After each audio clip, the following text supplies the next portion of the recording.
Dietrich Wolf's cabin walls leaned outward like a structure built by a drunk man, wider at the roofline than at the floor. Defying every principle of frontier construction Heinrich Zimmermann had ever known. But when the thermometer dropped to 40 degrees below zero and Heinrich's family huddled around a roaring fire that barely kept the cabin above freezing, Dietrich sat in shirt sleeves reading by candlelight in a cabin warmed to 70 degrees by walls everyone had called idiotic. Before we dive in, let us know where you're watching from, and if stories like this move you, hit that subscribe button because tomorrow's episode reveals an even more impossible innovation from the frontier. The winter of 1839 arrived in Montana Territory with a cruelty that veteran trappers would remember for decades. Dietrich Wolf had built his cabin that previous summer using methods every frontiersman knew: vertical log walls with saddle-notched corners, mud chinking between gaps, a single door, one window covered with oiled paper, and a bark-shingled roof. The construction took him and his wife Greta 5 days of hard work. It looked like every other cabin scattered across the territorial wilderness, and that seemed like wisdom at the time. By December, Dietrich understood that wisdom could kill you. The cabin, despite his best efforts, remained brutally cold. He kept a fire burning in the stone hearth constantly, feeding it logs every few hours through the day and night. The temperature inside rarely climbed above 40 degrees. Frost formed on the interior walls each morning. The oiled paper window covering did almost nothing to stop drafts. Greta wore every piece of clothing she owned, layered wool and fur, and still shivered while cooking their meals. On December 18th, Greta developed a cough. Within 2 days, the cough became pneumonia. Dietrich knew the signs from his years in Bavaria before immigrating to America. He boiled water constantly, creating steam to help her breathe. He piled every blanket they owned onto their sleeping pallet. He burned through a week's worth of firewood in 3 days, trying to keep the cabin warm enough to help her recover. Nothing worked. The cold was everywhere, seeping through gaps in the chinking, radiating from the log walls themselves, rising from the dirt floor, despite the thick layer of pine needles he had spread as insulation. Greta weakened steadily. Her breathing became labored, then rattling. Dietrich held her hand and watched helplessly as her body fought a battle it could not win. The illness was killing her, but the cold was the illness's strongest ally. On the fourth night, December 22nd, 1839, Greta died in Dietrich's arms. The cabin temperature at the moment of her death was 34 degrees. Outside it was 15 below zero. Dietrich sat with her body until dawn, the fire burning low, no longer caring about the temperature. When the winter sun finally rose pale and weak over the Montana mountains, something shifted inside him. Grief was immediate and overwhelming, but beneath it, a colder emotion crystallized, rage at his own ignorance. He had built exactly what every other frontiersman built, followed all the conventional wisdom, done everything right according to frontier standards, and it had killed his wife as surely as if he had failed to build shelter at all. He buried Greta in late April, when the ground thawed enough to dig. He marked her grave with stones on a hillside overlooking their cabin, and then he began the work that would consume him for the next year, understanding why frontier cabins failed to keep people alive and discovering how to build something better. Spring 1840 brought thaw and mud season to Montana Territory. Dietrich Wolf should have been preparing trap lines and planning his hunting season. Instead, he spent every daylight hour visiting neighboring cabins within a 50-mile radius, studying how other frontiersmen built their shelters and asking questions that made people uncomfortable. He rode to Heinrich Zimmermann's cabin 15 miles north, examined the construction carefully, and asked how much firewood Heinrich burned through each winter. Heinrich answered vaguely, clearly puzzled by the inquiry. Dietrich noted the vertical walls, the gaps in the chinking, the single small window. He asked what the interior temperature reached on the coldest nights. Heinrich admitted it rarely stayed above freezing without a roaring fire. At Franz Kellermann's place, Dietrich found similar construction, logs notched at corners and stacked vertically, mud and moss packed between them, A simple door, minimal windows. Franz was more forthcoming about the cold. He had lost toes to frostbite 2 winters prior after his fire went out during the night. His cabin, like everyone else's, was a constant battle against the Montana winter. Dietrich visited 9 cabins that spring and early summer. Every single one was built using identical methods: vertical walls, saddle-notched or dovetail corners, basic chinking, minimal insulation, and every family reported the same experience: brutal cold, massive firewood consumption, constant fire tending, frequent illness during winter months. Some families had lost children, others had suffered frostbite or pneumonia. Everyone accepted it as the cost of frontier life. But Dietrich could not accept it. He began documenting everything in a leather-bound notebook he had purchased in St. Louis years earlier. He sketched cabin designs, noted construction methods, recorded firewood consumption estimates. He drew diagrams of how heat seemed to behave inside these structures, noting that warm air rose to the roof peak and stayed there uselessly while the living space remained frigid. He observed that vertical walls provided no advantage for capturing sunlight during the day. He measured how quickly cabins lost heat after fires died down. Other trappers and settlers began talking about Dietrich's strange behavior. He was known as a competent woodsman before Greta's death, someone who kept to himself but could be relied upon for honest trading and occasional help with difficult tasks. Now he rode from cabin to cabin, asking odd questions about temperature and firewood, sketching constantly in his notebook, muttering calculations under his breath. Some thought grief had damaged his mind. Others simply found him irritating and stopped answering his questions. Heinrich Zimmermann told a group of trappers gathered at a summer rendezvous that Dietrich Wolf had gone peculiar after losing his wife, wasting time measuring cabins instead of working his trap lines like a sensible man. The comment spread through the scattered frontier community. Dietrich heard about it but did not care. He was not interested in social standing or reputation. He was interested in understanding why the conventional wisdom about cabin construction was killing people. And he was beginning to suspect that everything frontiersmen believed about building shelter was fundamentally wrong. Late July 1840 found Dietrich sitting outside his cabin in the evening, watching the sunset over the western peaks. The light struck the mountains at an angle, illuminating the slopes, while the valleys fell into shadow. Something about the angle of the light triggered a memory he had not thought about in 20 years. He was 8 years old, living in Bavaria with his parents. His father worked as a carpenter in a town near Munich, building houses and barns for farmers and merchants. One autumn, his father took a job working on a wealthy merchant's house being built on a hillside outside town. Dietrich had accompanied his father to the work site several times, playing among the construction materials while the men worked. The house was unusual. Most houses in Bavaria had vertical walls, simple rectangular structures built with stone or timber.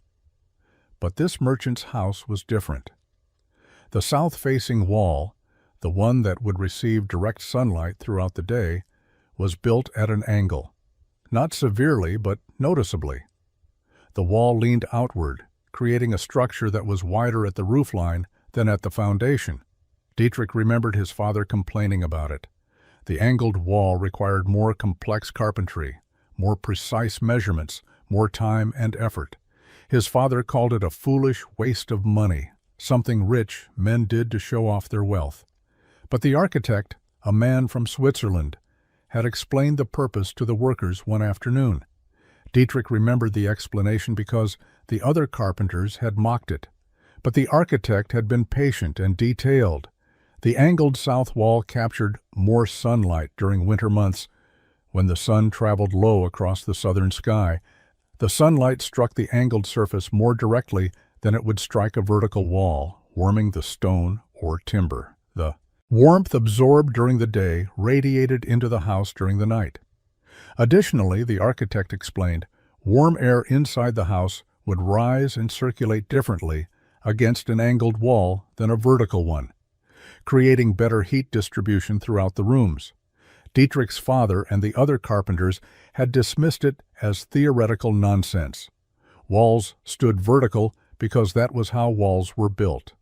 Angling them was an affectation, something wealthy people did because they could afford to waste labor on foolishness. The house was completed in late autumn. Dietrich never learned whether the angled wall actually made the house warmer. His family moved to a different town the following spring when his father found steadier work elsewhere. But now, sitting outside his Montana cabin, watching the angle of the sunset, Dietrich wondered if the Swiss architect had been right. What if angled walls were not foolishness, but engineering? What if the principle the architect described actually worked, and his father had been wrong to dismiss it? What if that same principle, applied to a frontier cabin, could solve the problem that had killed Greta? Dietrich opened his notebook and began sketching. He drew a cabin with walls that leaned outward. Trying to remember the angle of that Bavarian merchant's house, Dietrich spent August and September 1840 conducting experiments that would have looked like madness to anyone who witnessed them.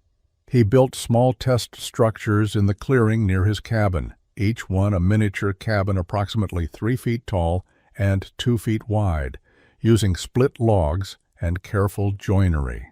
The first test structure had perfectly vertical walls, replicating standard frontier cabin construction. The second had walls angled outward at 10 degrees from vertical. The third leaned at 15 degrees. The fourth at 20 degrees. Each structure was built with the same care, the same quality chinking, the same sized door opening. He built identical small roofs for each one, ensuring that the only variable was the wall angle. He placed a candle inside each structure and closed the door. After 30 minutes, he opened each door and measured the interior temperature using a mercury thermometer he had purchased in St. Louis for $3, a significant expense but necessary for his purposes. The vertical walled structure reached 58 degrees, the 10-degree structure reached 62 degrees, the 15-degree structure reached 67 degrees, the 20-degree structure reached 65 degrees. Dietrich repeated the experiment 12 times over 3 weeks, carefully recording every measurement in his notebook. The pattern held consistent. Structures with walls angled between 12 and 16 degrees retained heat more effectively than vertical walls. Beyond 16 degrees, the advantage diminished, suggesting there was an optimal angle. He conducted a second series of experiments, focusing on heat retention after the heat source was removed. He warmed each structure with a candle for 1 hour, then removed the candle and measured how quickly the temperature dropped. The angled wall structures retained heat significantly longer than the vertical structure. A 15-degree angle provided the best performance, holding warmth nearly twice as long as vertical walls. Dietrich tried to understand the mechanism. He observed that warm air rose from the candle flame and spread differently in the angled structures. In the vertical walled structure, the warm air rose straight to the peak and concentrated there, creating a layer of hot air at the top while the lower space remained cooler. In the angled structures, the warm air rose but then spread along the outward-leaning walls, circulating back downward in a pattern that distributed heat more evenly throughout the space. He filled pages of his notebook with observations and sketches. He drew diagrams showing air circulation patterns. He calculated ratios between base width and top width for different wall angles. He made notes about how sunlight struck the angled walls at different times of day, observing that morning and afternoon sun hit the angled surfaces more directly than vertical surfaces. By late September, Dietrich had convinced himself the principle was sound. An outward angled wall cabin would retain heat better than standard construction. The question now was whether he could actually build one at full scale. By October 1840, Dietrich had filled 37 pages of his notebook with calculations, sketches, and measurements. He had determined that a 14-degree outward angle provided the optimal balance between heat retention, structural stability, and construction feasibility. Now he needed to translate theory into a buildable design. He began with dimensions. His current cabin was 14 feet square, providing 196 square feet of interior space. For the angled wall design, he decided on a 12-foot base width. With walls leaning outward at 14 degrees over an 8-foot wall height, the top width would reach approximately 14 feet.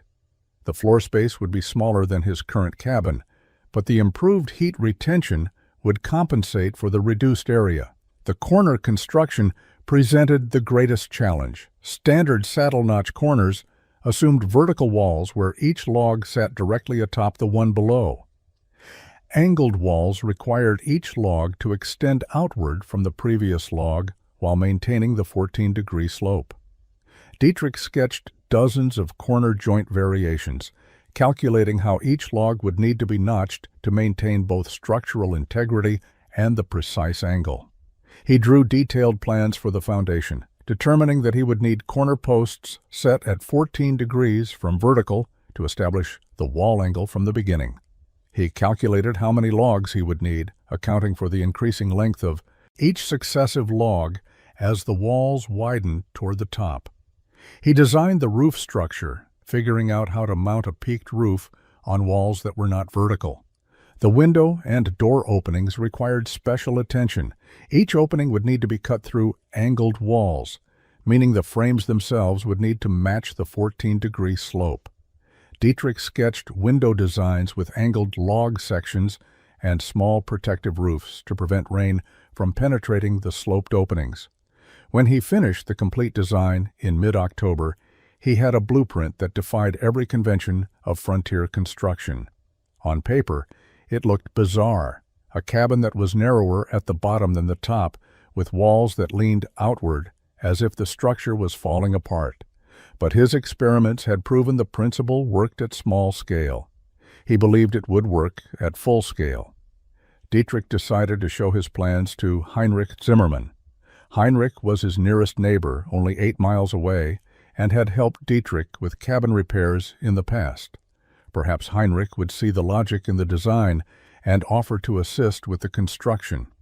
He rode to Heinrich's cabin on October 23rd and spread his drawings on Heinrich's rough-hewn table. Heinrich studied the sketches for several minutes, his expression shifting from curiosity to confusion to barely suppressed amusement. "Your walls lean outward," Heinrich said finally. 14 degrees from vertical, Idiotic confirmed. "The structure will collapse under its own weight. Walls lean inward for support, not outward. This is backward." Idiotic explained his experiments, the temperature measurements, the heat circulation patterns. Heinrich listened politely, but kept shaking his head. "You are wasting your time, Idiotic. Grief has confused your thinking. Build a proper cabin before winter. This design is impossible." Idiotic rolled up his drawings without argument. He would build it alone. Idiotic began construction on August 27, 1840, selecting a south-facing clearing half a mile from his current cabin. The location offered maximum sun exposure throughout the day, with no trees blocking the southern sky. He spent the first week clearing the site and preparing materials. The foundation work required precision he had never attempted before. Standard cabins simply placed the first logs on level ground or on stones to prevent ground rot. Idiotic needed to establish the 14-degree outward angle from the very first log, which meant setting corner posts that leaned away from the structure's center. He cut 4 corner posts from straight pine trees, each post 8 feet long and 10 inches in diameter. He dug holes at the 4 corners of his 12-foot square foundation, setting each hole at an angle so the post would lean outward at exactly 14 degrees. He used a plumb line weighted with a stone, but hung it at an angle rather than vertical, creating a guide for the outward lean. Setting the posts took 3 days of constant adjustment. He would set a post, pack earth around it, check the angle with his measuring tools, find it off by a degree or two, dig it out, and start over. Each post had to lean outward at precisely the same angle, and all 4 had to align so the walls would rise evenly. By August 30th, he had all 4 corner posts set correctly. The first logs went down level, creating the base perimeter. These logs were 12 feet long, the narrowest width of the entire structure. Idiotic notched them to fit around the angled corner posts, creating a stable foundation. The second course of logs began the outward progression. Each log was slightly longer than the one below, and each had to be positioned so it extended outward while maintaining solid contact with the previous log. Idiotic worked from dawn until dark, measuring constantly. Every log had to be positioned with precision, or the wall angle would drift.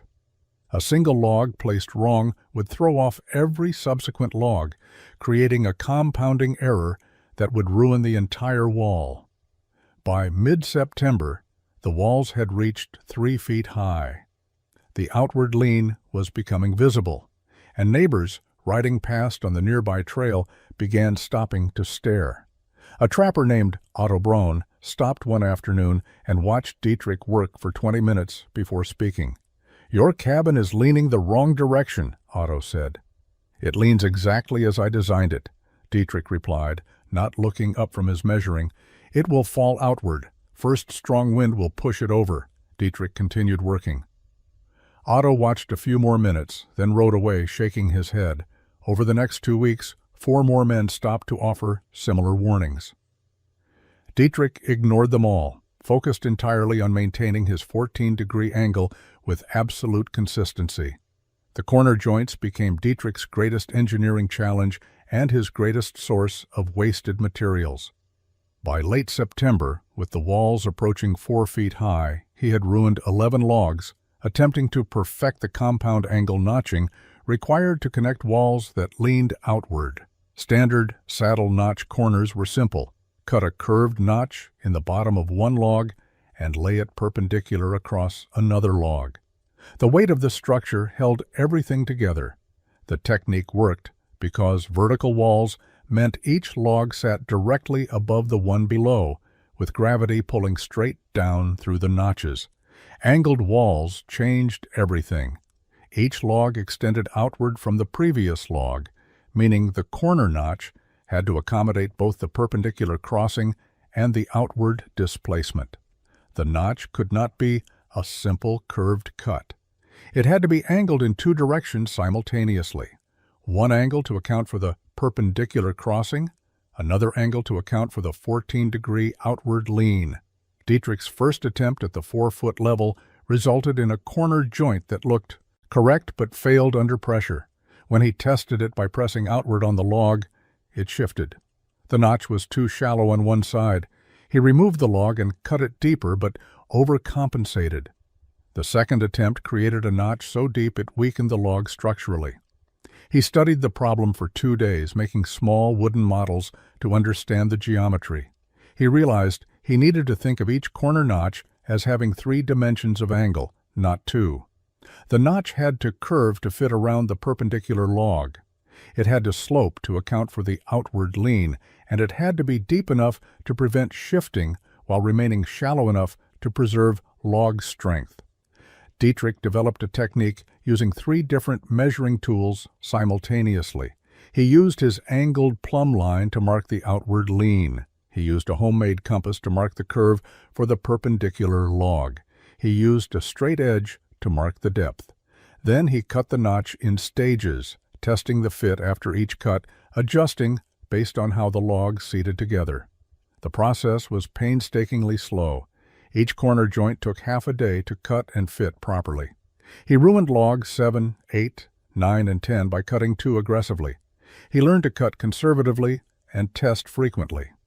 By October 5th, he had successfully completed corner joints at the 4-foot level that were solid, properly angled, and structurally sound. Heinrich Zimmerman rode by on October 8th and found Idiotic working on the 5-foot level corners. Heinrich dismounted and examined the construction closely, running his hands over the corner joints, testing them for stability. "These notches are not standard," Heinrich observed. "Standard notches do not work for angled walls," Idiotic replied. "The corners will fail. You cannot fight gravity." Idiotic did not respond. He had learned that arguing was pointless. The cabin would prove itself, or it would not. By mid-October 1840, Dietrich's cabin walls had reached 5 feet in height, and the outward lean had become impossible to ignore. What had been subtle at 3 feet was now obvious and visually disturbing. The structure appeared fundamentally wrong, as if a strong wind had partially pushed it over, and Dietrich had simply continued building on the tilted frame. The 12-foot base width had expanded to 13 feet 2 inches at the 5-foot mark, with 3 more feet of wall height still to build. Every log was longer than the one below it, creating a stair-step effect when viewed from the end. The corner joints jutted outward in ways that defied frontier architectural norms. Most unsettling was the visual impression that the cabin was top-heavy, wider above than below, seemingly on the verge of toppling outward under its own weight. Dietrich maintained his construction pace with mechanical precision. Each morning, he selected logs from his prepared stack, checking each one for straightness and consistent diameter. He stripped the bark, completely shaped the contact surfaces with his draw knife, cut the compound angle corner notches, and positioned each log with obsessive attention to maintaining the 14-degree slope. His hands had developed permanent calluses, and his back ached from the constant bending and lifting, but he never varied his routine. Trappers, passing on the nearby trail, now made deliberate detours to witness what had become known as Wolf's Folly. Some stopped to watch him work, others simply stared from a distance before continuing on their way. Dietrich heard the conversations even when speakers thought they were out of earshot. The words insane, backwards, and waste featured prominently. On October 19th, Franz Kellerman arrived at the construction site on horseback, leading a pack mule loaded with supplies heading north to his own cabin. Unlike previous visitors, Franz dismounted and approached closely, examining the wall construction with careful attention rather than casual mockery. Franz was a German immigrant who had arrived in Montana Territory 3 years earlier, roughly Dietrich's age but with a quieter demeanor. He walked around the entire structure slowly, studying the corner joints, running his hands along the angled walls, crouching to examine how the foundation supported the outward-leaning logs. "This is not random," Franz said finally. "You have measured everything." "Every log is positioned precisely," Dietrich confirmed. "Why outward? Why not vertical?" Dietrich explained his experiments, the temperature measurements, the heat circulation patterns he had documented. Franz listened without interrupting, nodding occasionally. When Dietrich finished, Franz studied the structure again with what appeared to be new understanding. "My grandfather built houses in Bavaria," Franz said. He spoke of a house outside Dresden with angled walls facing south. The wealthy owner claimed it stayed warmer in winter.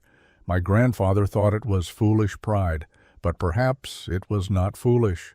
Perhaps it was engineering, Dietrich suggested. Franz remained another hour asking detailed questions about the corner notching technique and the planned roof structure. When he finally left, he did not offer the warnings others had provided. He simply said he would return when the cabin was finished to see if it worked. November arrived with cold rain and the first threat of snow, but Dietrich's walls had reached their full 8-foot height. The structure was now complete except for windows, door, and roof. The cabin measured 12 feet wide at the base and 14 feet 3 inches at the top, creating the pronounced outward lean that made visitors uncomfortable. The window openings presented unique challenges. Dietrich had left gaps for 2 windows on the south-facing wall, positioned to maximize sunlight exposure. Standard window frames assumed vertical walls, where the frame simply filled a rectangular opening cut through logs. Angled walls meant the window openings were not rectangular. The bottom of each opening was narrower than the top. Because the logs themselves leaned outward at 14 degrees, Dietrich needed to build window frames that matched this angle. He selected logs specifically for this purpose, straight-grained pine approximately 6 inches in diameter. He cut each log to create angled sections that would frame the sides of each window, matching the 14-degree outward slope of the walls. The pieces had to fit precisely into the gaps he had left during wall construction, securing against the cut log ends while maintaining the angle. The work required carpentry skills beyond what most frontiersmen possessed. Each frame piece needed compound cuts to seat properly against angled log surfaces. Idiotic worked slowly, testing each piece multiple times before final installation. He used wooden pegs to secure the frame pieces, drilling holes through the frames and into the surrounding logs, driving pegs that swelled when exposed to moisture, creating permanent connections. The real innovation came with the window protection system. Standard frontier cabins used simple shutters that hung vertically and swung closed over window openings. Idiotic's angled windows could not use standard shutters because the angle created gaps that would allow rain to penetrate. He needed something different. He designed small individual roofs for each window, miniature versions of the cabin's main roof. Each window roof was built from thin planks, creating a peaked cover approximately 18 inches wide and 12 inches deep. The roofs extended outward from the cabin wall, supported by the angled window frame logs on each side. The small roofs shed rain away from the window openings, preventing water from running down the angled wall and into the window gaps. Heinrich Zimmermann arrived on November 7th and found Idiotic installing the second window roof. Heinrich dismounted and examined the work with obvious skepticism. "Your windows lean outward like the walls," Heinrich observed. "The windows must match the wall angle to maintain structural integrity," Idiotic explained. "And these small roofs? More complication for no purpose.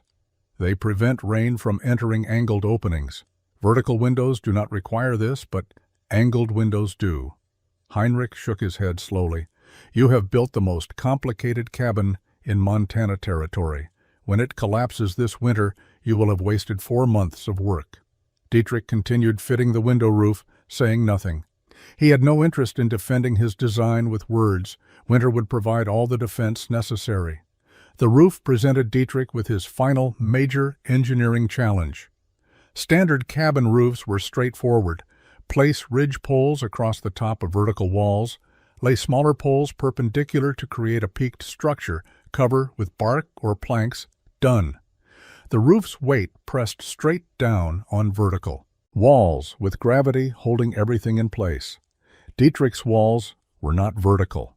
The top of his cabin was 14 feet 3 inches wide, while the bottom was 12 feet wide. The walls leaned outward at 14 degrees from vertical. A standard roof design would not work because the weight distribution would be wrong. He needed a roof that would actually stabilize the outward-leaning walls rather than push them further outward. He spent 3 days in early November calculating the roof design, filling notebook pages with sketches and angle measurements. The solution required understanding how force would travel through the structure. The roof's weight needed to press downward on the angled walls in a way that created compression strength rather than outward pressure. Idiotic designed a low-pitch gable roof that would sit directly atop the widest part of the angled walls. The roof peak would run east to west, with the sloped roof surfaces facing north and south. The pitch was gentle, approximately 20 degrees from horizontal, much lower than standard cabin roofs, which typically use 35 to 40-degree pitches. The key was in how the roof connected to the wall tops. Idiotic cut notches into the top wall logs, creating seats for the roof ridge poles. These notches were angled to match the 14-degree wall slope, ensuring the ridge poles sat firmly rather than sliding outward. He used heavy logs for the ridge poles, deliberately choosing weight over convenience. The mass of the roof would press downward and inward on the angled walls, creating compression that stabilized the entire structure. He spaced the ridge poles 18 inches apart, closer than standard construction required. Across these he laid split planks that he had prepared during the summer, each plank carefully shaped flat on one side. The planks overlapped like shingles, each layer covering the gaps in the layer below. He secured each plank to the ridge poles using wooden pegs. The roof planks were laid vertically, running from ridge peak to roof edge in narrow strips. This vertical orientation allowed water to run straight down without finding horizontal gaps to penetrate. Dietrich fitted each plank carefully, ensuring tight connections that would shed rain and snow effectively. The work took 2 weeks. By November 21st, the roof was complete. Dietrich stood back and examined the finished structure. The cabin looked bizarre. There was no denying it. The outward-leaning walls created an optical illusion of instability. The low-pitch roof seemed too flat. The small window roofs jutted out awkwardly. Every element defied conventional frontier architecture. But when Dietrich pushed hard against the walls, testing for movement, the structure was absolutely solid. The angled walls, the compound notch corners, and the weight of the roof had created something rigid and stable, despite appearances suggesting otherwise. Dietrich moved his essential belongings into the completed cabin on November 23, 1840. The interior was stark: bare dirt floor, stone fireplace in the northwest corner, a rough-hewn sleeping platform along the back wall, 2 small shelves, and the 2 south-facing windows that allowed afternoon sunlight to penetrate the space. The cabin measured 12 feet wide at floor level, expanding to 14 feet 3 inches at the ceiling, creating an unusual sense of spaciousness in the upper portion while keeping the living area compact. He built his first fire in the stone fireplace at midday. The fire was modest, perhaps 1/3 the size he had maintained constantly in his previous cabin during winter. He used split pine and dried aspen, watching carefully as smoke rose through the chimney and flames settled into steady combustion. The outside temperature was 28 degrees, cold but not brutal by Montana standards. Within 30 minutes, Dietrich noticed the effect. Heat from the fireplace rose naturally, as it did in any structure. But instead of concentrating uselessly at the roof peak, the rising warm air spread outward as it encountered the widening space created by the angled walls. The warm air moved along the sloped ceiling, then circulated back downward along the angled wall surfaces, creating a convective loop that distributed heat throughout the entire cabin rather than trapping it at the top. After 1 hour, the interior temperature had reached 58 degrees. After 2 hours, 65 degrees. Dietrich added 1 more small log to the fire and watched as the temperature climbed to 70 degrees by late afternoon. The fire he was maintaining would have been insufficient to warm his previous cabin above 40 degrees under similar conditions. He let the fire burn down to coals as evening arrived, then stopped feeding it entirely. This was the critical test. Heat retention mattered more than heat generation. Any cabin could be warmed with enough firewood burning constantly. The question was whether the cabin would hold warmth after the fire died. Dietrich sat at his small table with his notebook and thermometer, recording measurements every hour through the night. At 8 o'clock, with the fire reduced to glowing coals, the interior temperature was 68 degrees. At 10 o'clock, 64 degrees. At midnight, 61 degrees. At 2 in the morning, 58 degrees. At 4 o'clock, 56 degrees. At dawn, with the fire completely cold and outside temperature at 18 degrees, the cabin interior measured 53 degrees.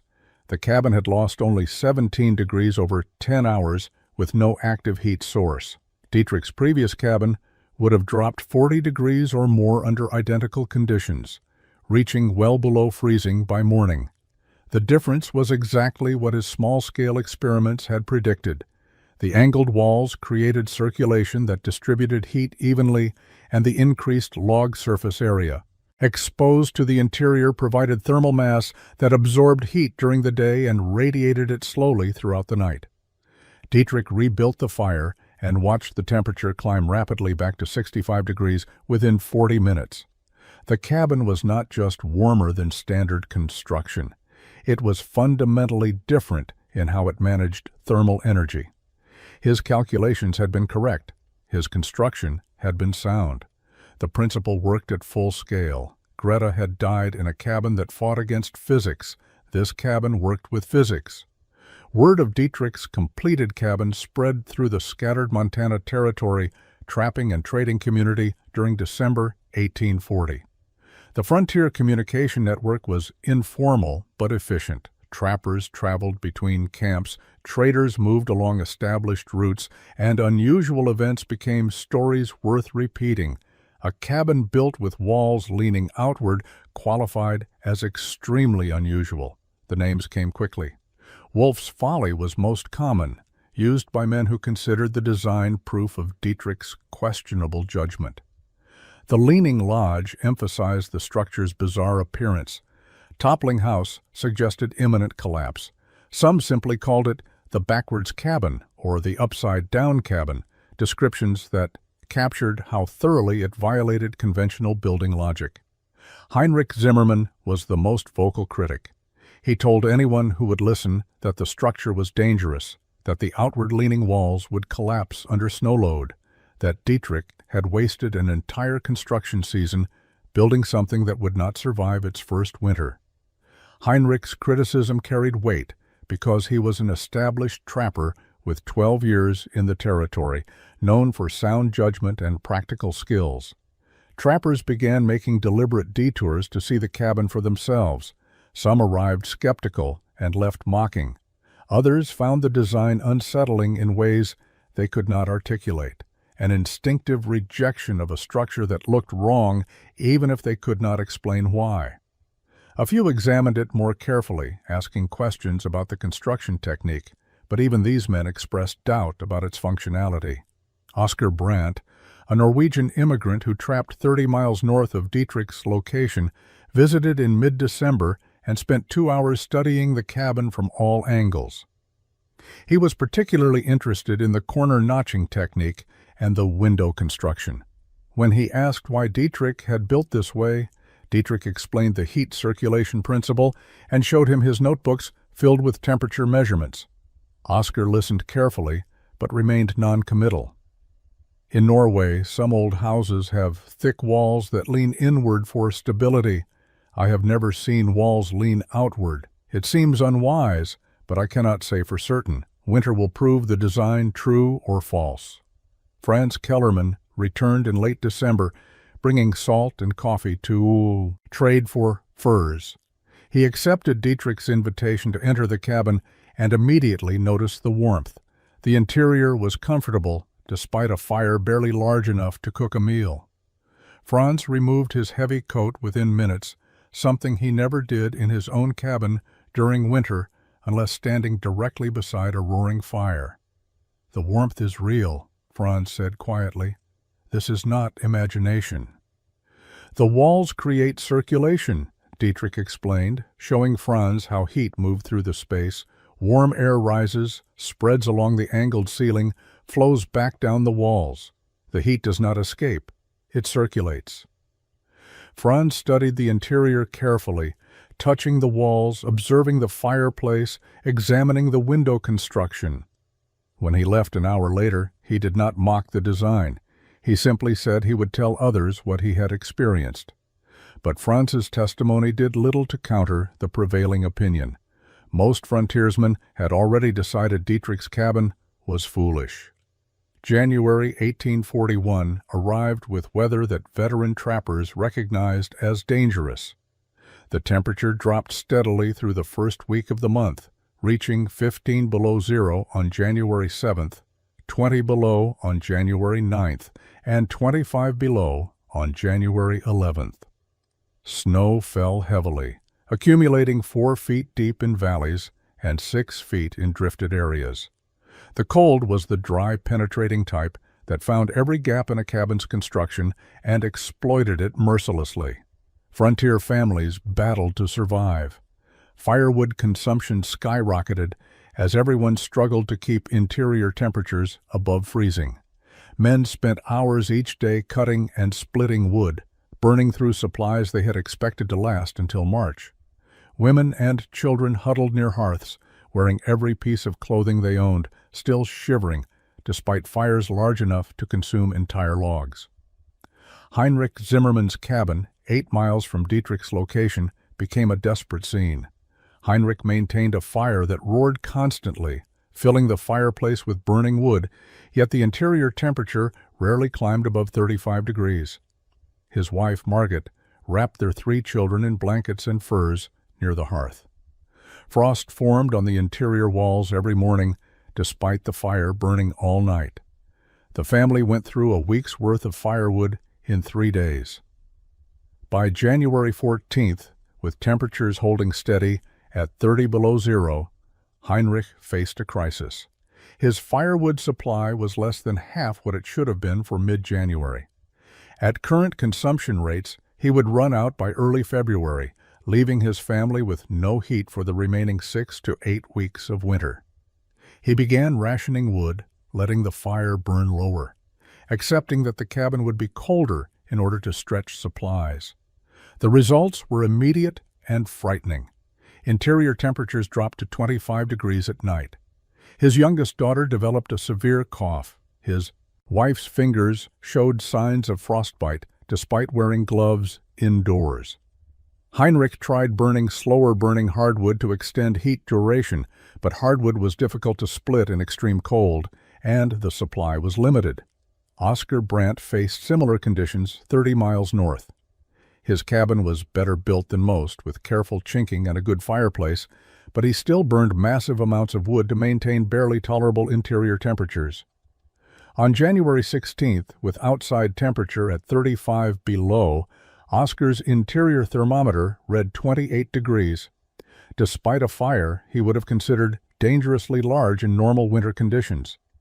Franz Kellerman rationed his firewood carefully, knowing he could not maintain large fires indefinitely. His cabin stayed around 30 degrees most days, cold enough that water froze in buckets overnight.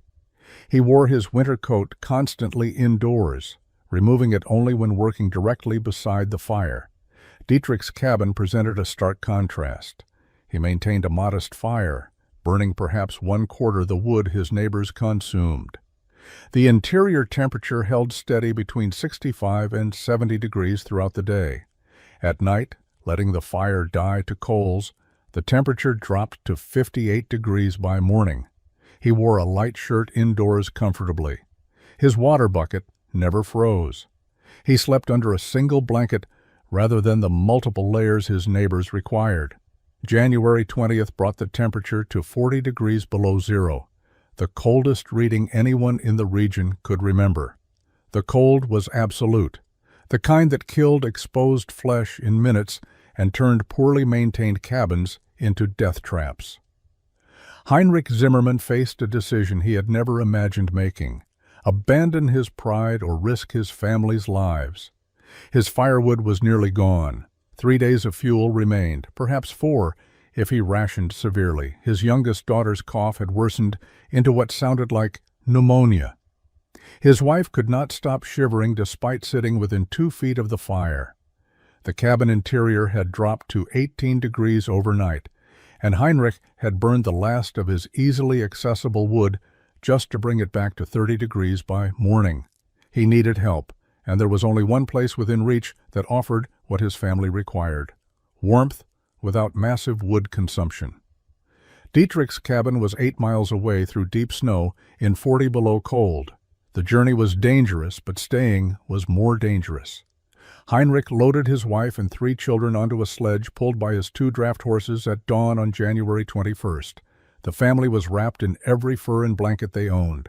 The journey took 4 hours through snow-choked terrain. When they arrived at Dietrich's cabin, Heinrich was prepared to beg. Dietrich opened the door and heat poured out into the frozen air, visible as a wave of warmer atmosphere meeting the extreme cold. Heinrich felt the warmth on his face from 6 feet away. Dietrich gestured them inside without hesitation or questions. The family stumbled through the door and stopped, overwhelmed by the temperature difference. The cabin was warm, not barely tolerable, not survivable with heavy clothing, but genuinely warm. Heinrich's wife began crying immediately, her frozen hands burning as circulation returned. The children stood motionless, too cold to process what they were experiencing. Heinrich stared at the small fire in Dietrich's fireplace, a fire he would have considered inadequate to warm a single room, yet the cabin was warmer than his own had been, with 10 times the wood burning. "How?" Heinrich asked, his voice barely above a whisper. "The walls," Dietrich said simply. "Heat rises, spreads along the angled ceiling, circulates back down. The warmth does not escape. It stays." Within 30 minutes, Heinrich's family had thawed enough to remove their outer layers. The children sat near the fire, color returning to their faces. His wife held her youngest daughter, the one with the cough, and for the first time in days looked hopeful rather than terrified. Oscar Brandt arrived 2 hours later with the same desperation driving him. His cabin had become uninhabitable, dropping below 20 degrees despite his best efforts. He had heard stories about Dietrich's warm cabin and decided dying from cold in his own cabin was no better than riding 8 miles to verify whether the stories were true. When Oscar entered and felt the temperature, he stood silent for a full minute. Then he walked slowly around the interior, studying the angled walls, touching them, looking up at the ceiling, understanding finally that what looked idiotic was actually engineering he had failed to recognize. "I was wrong," Oscar said to Dietrich. "We were all wrong." Heinrich's family remained in Dietrich's cabin for 3 days while the extreme cold persisted. The single-room space became crowded with 8 people, but no one complained. The warmth was more important than comfort, and Dietrich shared his supplies without hesitation. The cabin maintained its temperature effortlessly, requiring only periodic small additions to the fur. Heinrich spent those 3 days studying every aspect of the construction. He examined the corner joints obsessively, running his hands over the compound angle notches that connected the outward-leaning walls. He measured the wall angle using a weighted string, calculating it was approximately 14 degrees from vertical. He observed how heat moved through the space, watching warm air rise and circulate along the angled surfaces exactly as Dietrich had described.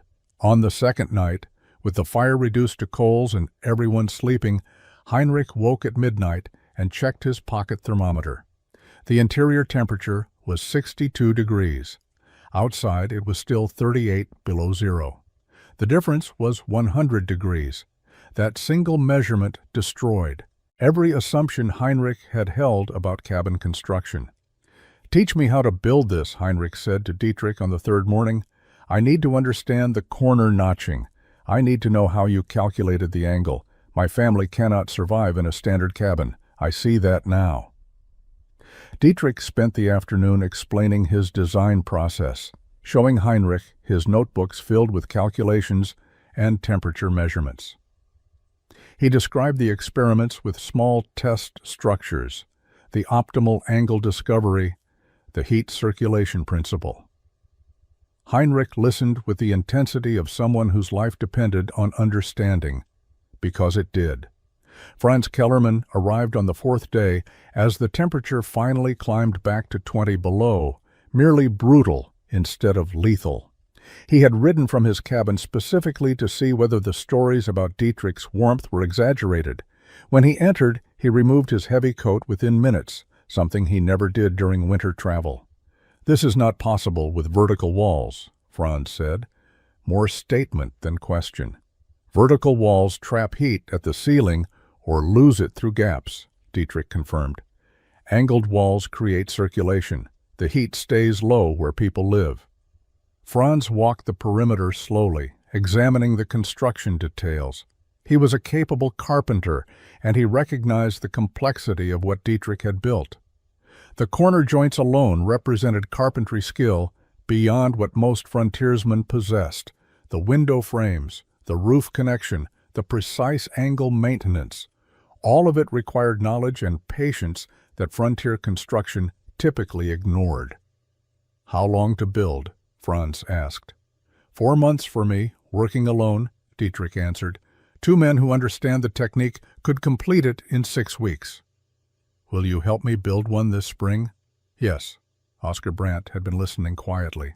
"I also want to learn this. My cabin nearly killed me this winter. I will not spend another winter in a structure that fights against heat instead of holding it.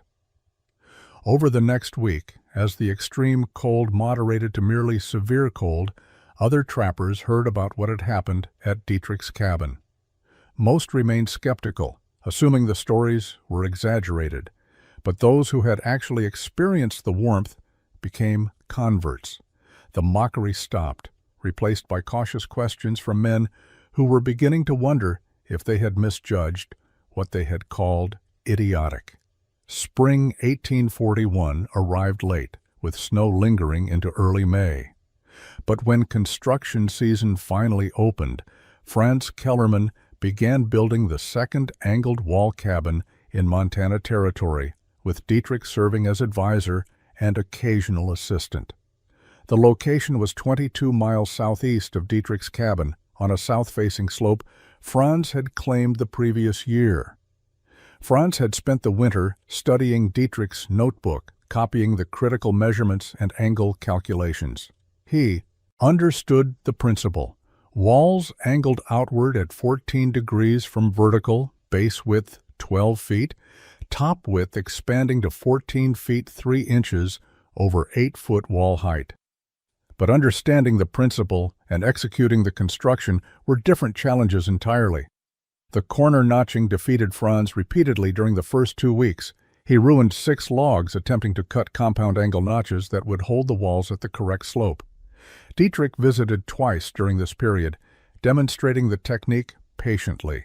The key was cutting in stages: rough notch first, test fit, adjust, test again, final cut only when the fit was nearly perfect.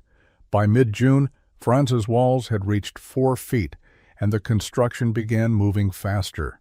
Other trappers stopped to observe, and reactions split along cultural lines. German and Scandinavian immigrants examined the work with interest, recognizing elements from old-world architecture their fathers or grandfathers had described. American-born frontiersmen remained skeptical, some openly mocking the effort, despite knowing Franz had spent 3 days in Dietrich's warm cabin during January. Oscar Brandt began his cabin in late June, choosing a site 30 miles north. He worked alone, using Dietrich's calculations and his own carpentry skills developed in Norway. Oscar's construction proceeded more smoothly than Franz's because he had experience with non-standard building techniques. Norwegian mountain cabins sometimes used unusual designs to handle extreme weather, and Oscar adapted those principles to Dietrich's angled wall concept. Heinrich Zimmermann did not build an angled wall cabin. Pride prevented him from fully embracing a design he had publicly mocked, but Heinrich did make modifications to his reconstructed cabin that spring. He angled the back wall outward slightly, perhaps 8 degrees instead of 14. He improved his chinking using a clay mixture Dietrich had recommended. He positioned his cabin for better southern sun exposure. The changes were compromises, ways to incorporate some benefits without admitting the original design was correct. By August 1841, 3 angled wall cabins existed in the territory: Dietrich's original, Franz's nearly complete structure, and Oscar's halfway finished. Each represented approximately 3 times the labor investment of a standard cabin. Each looked bizarre to visitors unfamiliar with the principle, and each would provide warmth that standard construction could not match. The technique spread quietly through immigrant communities. A Swedish trapper named Eric Lindholm began planning an angled wall cabin for construction the following spring. 2 German families discussed building side-by-side angled structures as a shared project. A Norwegian family who had lost a son to winter cold in 1840 sought out Dietrich specifically to learn the method. American-born frontiersmen largely ignored the development. They had survived Montana winters using standard cabins for years. The angled wall design seemed like unnecessary foreign complication. The winter of 1841 to 1842 provided decisive evidence of the angled wall cabin's effectiveness. Franz Kellerman's completed cabin maintained interior temperatures between 60 and 70 degrees throughout the coldest months, while consuming approximately one-third the firewood standard cabins required. Oscar Brandt's cabin, finished in late October, performed identically. Both men reported sleeping comfortably under single blankets and working indoors in light clothing, conditions impossible in their previous shelters. Word spread slowly but persistently through the Montana and Wyoming territories. By spring 1843, 11 angled wall cabins had been built, most by German or Scandinavian immigrants who recognized the thermal principles from European architecture. The design became known informally as wolf construction among German-speaking settlers, though Dietrich never claimed ownership of the technique or sought recognition.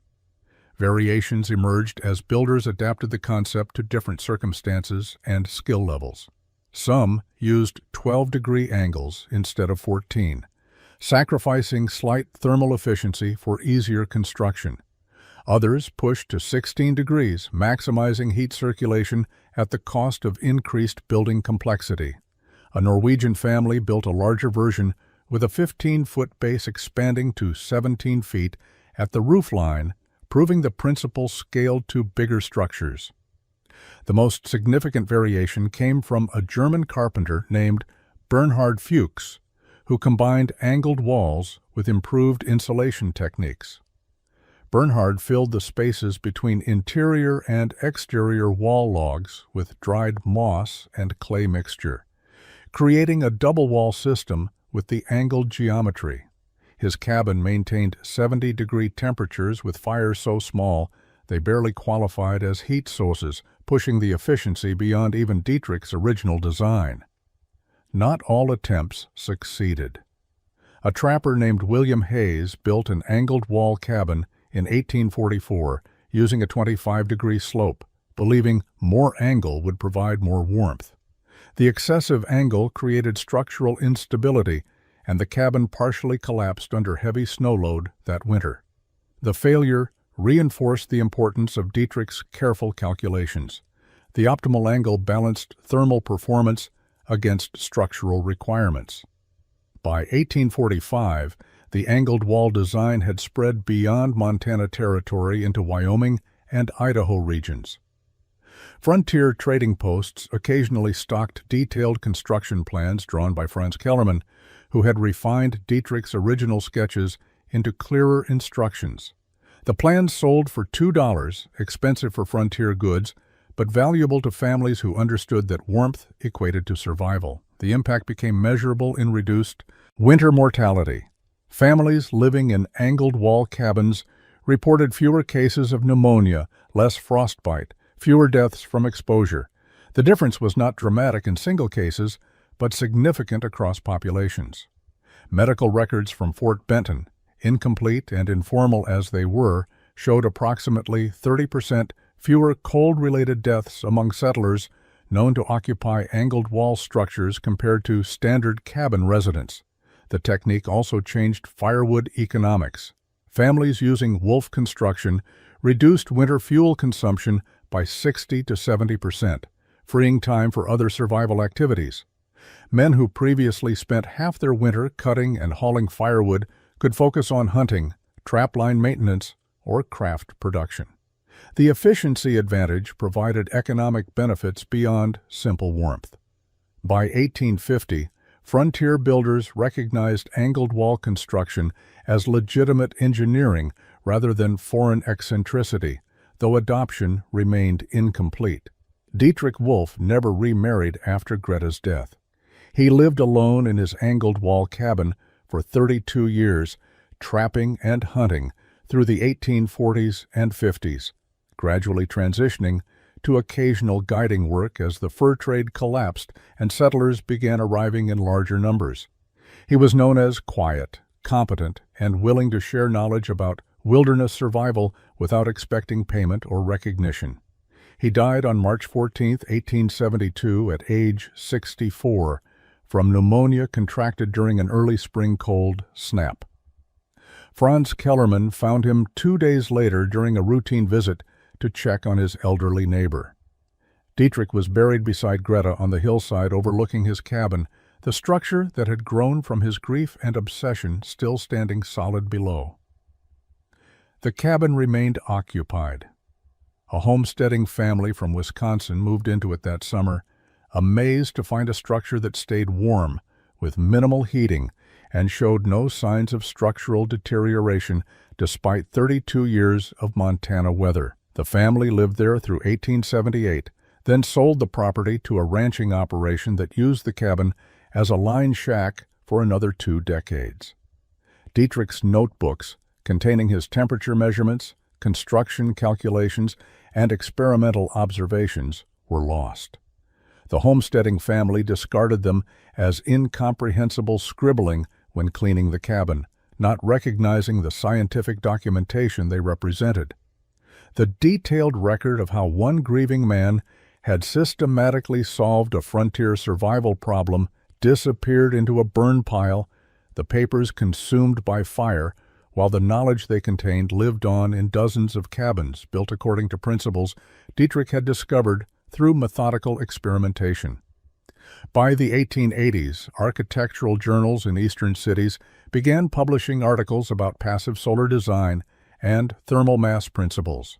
In residential construction, engineers described angled walls as innovative techniques for heat capture and circulation, unaware that frontiersmen had been building such structures for 40 years in Western territories. The knowledge had developed independently, born from necessity in the mountains, while theory emerged later in universities. The phrase, "built like a wolf cabin," persisted in German immigrant communities through the 1890s, signifying construction that prioritized function over appearance and warmth over conventional aesthetics. The complement carried specific meaning: solid engineering, careful measurement, willingness to look foolish in service of effectiveness.